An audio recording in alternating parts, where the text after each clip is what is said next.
From the case management docket, in custody, J.C. Trammell, 24 CF 1913A, 24 CF 2245A, 24 CF 2247A, and 24 CF 2248A. Celeste Ramirez for the state, Mr. Bernstein for the defense. What was the defendant's name again? Last name Trammell. No, right. Mr. Bernstein? Your Honor, I don't know if the court has been informed, but we filed with your office a motion to withdraw on these 4 cases based on the most recent letter that my client has written to the court, or put into the court's file. I'm not sure whether it was written directed at the court, but I am the 3rd appointed counsel for this individual. He has expressed the request for filing speedy trial demands, motions relating to improper carrying on without regards to the speedy trial. I've tried to inform him my opinions on that, and I think previous counsel has also engaged in that type of advice. I believe that we have to have a good faith belief that there is a violation of the speedy trial provision and have appropriate investigation to show that, and represent to the court that we are prepared to go to trial within that time. And that's not the case. We've not had good conversations, but we've had conversations. I believe he's misrepresented some things in his last missive to the court that's in the court file. He indicated he filed a bar complaint. At this point, I don't feel that we're going to be able to work together. I think there's irreconcilable differences. I'm not going to budge on my willingness to proceed. He doesn't appear to be willing to budge on his demands for what needs to be done. And the case has been at a stagnant, locked position.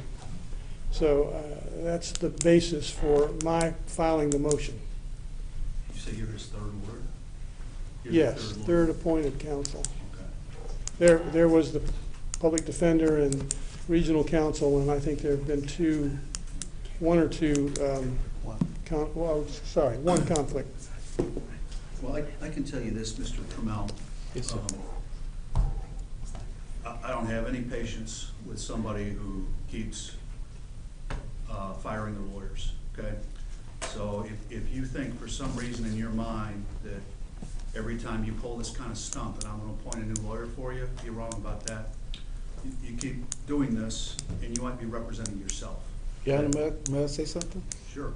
Your Honor, I've never fired any of my attorneys. They all withdrew off my case.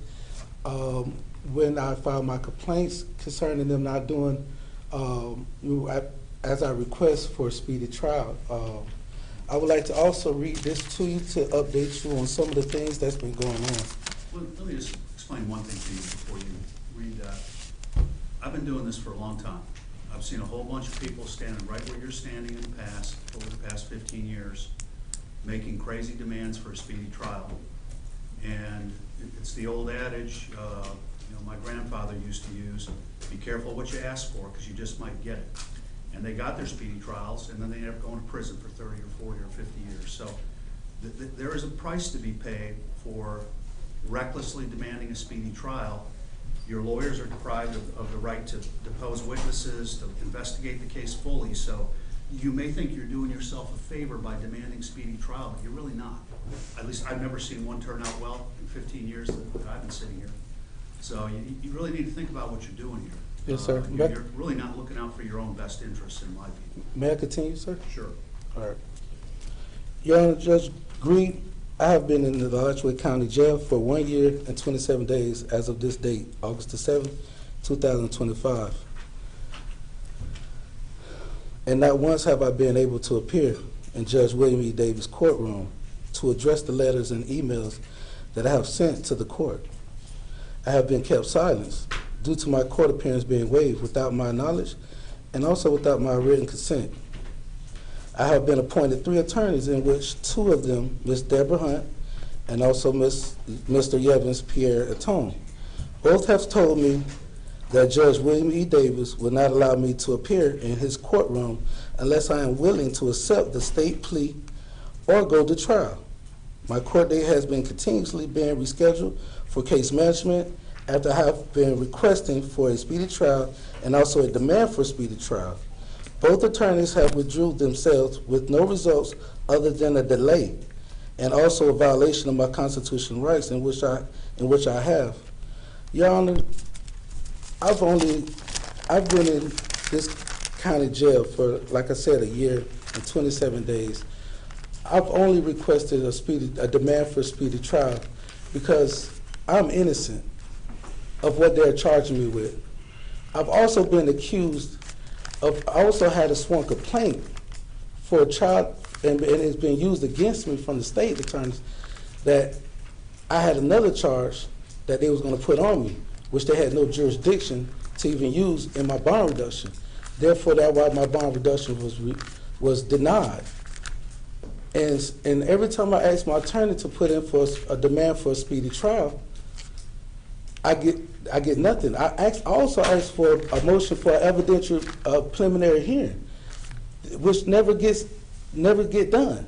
So I'm not asking for. I had never tried to fire my attorney. I just made a Florida bar complaint because none of the motions that I asked for was put in. So therefore, when I asked for that, they just jumped off my case because they must be they wanted to delay. I've never fired one of my attorneys. I just was requesting for them to do something to defend my case. One, I have proof that I did not fire my attorney. She withdrew herself, and also I got sentenced. She falsely accused me of harassing her, and I went and did 20 days in the confinement, and it wasn't even for the harassment. It was for being not for not being in the right place, which that wasn't true. Have you filed a bar complaint against Mr. Bernstein? I have not seen this man but once, and that. I'm just asking you a simple question. Yes, sir. I filed a complaint that he was not communicating with me. He haven't came to see me since he's been assigned to my case. So I just wanted to talk to him. And I'm certainly going to grant your motion and withdraw, Mr. Bernstein. Thank you, Mayor. So where does that leave us in terms of another lawyer? Ms. Ramirez? I don't think you guys have anything to say about another lawyer. No, I'm just Your saying, Honor. where does that leave us now, since you know I'm going to let Mr. Bernstein withdraw? Your Honor, the only thing I can add to this is for Mr. Tramel's benefit is that he previously, to resolve all of these cases, was given the opportunity to resolve with a downward departure that I'm not sure that this court would accept, but it was for 36 months, and he scores over 70 months in the Department of Corrections at the bottom of the guidelines on these cases. That was with the condition that we would also drop the sworn complaint that he alluded to as well. That was to his benefit. That wasn't something that was used against him. The state is still investigating that sworn complaint because that business is no longer in service, and so we are looking to speak to the former owner of the Lightning Pond to obtain surveillance. So he's charged currently with 3 counts of grand theft, 1 count of dealing in stolen property. Yes, Your Honor. So he's looking at 30 years in prison potentially. Yes, Your Honor. All right. I have not seen your motion to withdraw yet, but I'm telling you, Mr. Bernstein, it's probably in a stack Yes. of papers, and I will go find it and sign that for you. Your Honor, All right. So I think we probably need to appoint. Were you appointed like the old conflict list? It's similar to that, These yes, sir. days? There's a very limited list right now. I think there's about 3 names on it. Okay. And then after that, the judges go and look and see who they can impose upon to accept an appointment, a special appointment. Like the old days, if you were in the wrong place at the wrong time in the courtroom, you got appointed. Yes, sir. Your Honor, may I please say one more thing? Sure, sure. Your Honor, all these continuances, case managements, and withdrawing off my case is doing nothing but delaying my case and harming it even worse. Well, And also the state is saying that the Home Depot and the sworn complaint is from a lodgeway from the Home Depot, which is not. The establishment is not closed down. You understand. These are not true facts that the state of. You understand the contradiction here, right? You filed a grievance against Mr. Bernstein. I didn't file a grievance, I filed a complaint. Hang on. Oh, sorry, sorry. Don't talk while I'm talking. Yes, sir, sorry. You filed a grievance with the bar and Mr. Bernstein. Now he's required ethically to withdraw from your case. Now you're complaining to me that your case is going to be dragged out even longer because Mr. Bernstein has to withdraw. That's a situation of your own making, as I see it, okay? You may disagree with that, but it doesn't really matter what you think, because I'm the one sitting here in the black robe, okay? So don't complain to me about sitting in jail for a year when a lot of this is your own fault for not cooperating with your lawyers, not doing what they, arguing with them, trying to make them do things that they know are not in your best interest. So, again, your pleas are falling on deaf ears here, okay? I'm gonna, do we have the appointment list for that? Once the order is filed, Your Honor, then we do have someone that will go through the list of Rotation. appointments. All right. So I'm gonna go ahead and relieve Mr. Bernstein. We'll appoint a new lawyer. I'm gonna set the case on September 15th for another case management. Thank you, Your Honor. All right, thank you.